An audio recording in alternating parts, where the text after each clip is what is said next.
ছয় নম্বর হাদিস শরীফ আউয়ালু মা ইউহাসাবু বিহিল আবেদু ইয়াউমাল কিয়ামাতিস সালাহ। ছয় নম্বর হাদিস শরীফের অর্থ কিয়ামতের দিন সর্বপ্রথম নামাজেরই হিসাব রইবে।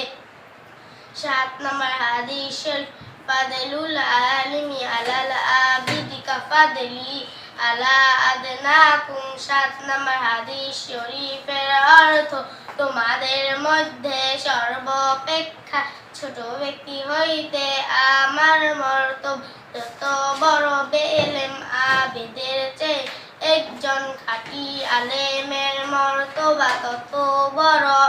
আট নম্বর হাদিস শরীফ আদ-দুআ ওয়াল ইবাদা। আট নম্বর হাদিস শরীফের অর্থ দুআই ইবাদত।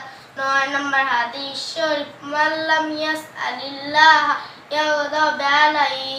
নয় নম্বর হাদিস শরীফের অর্থ যে ব্যক্তি আল্লাহ তাআলার নিকট দোয়া করে না আল্লাহ তাআলা তাহার উপর রাগান্বিত হন। দশ নম্বর হাদিস শরীফ লা ইয়ারহামুল্লাহু মান লা ইয়ারহামুন নাস। দশ নম্বর হাদিস শরীফের অর্থ আল্লাহ তাআলা ওই ব্যক্তির উপর রহম করেন না যে মানুষের উপর রহম করেন না।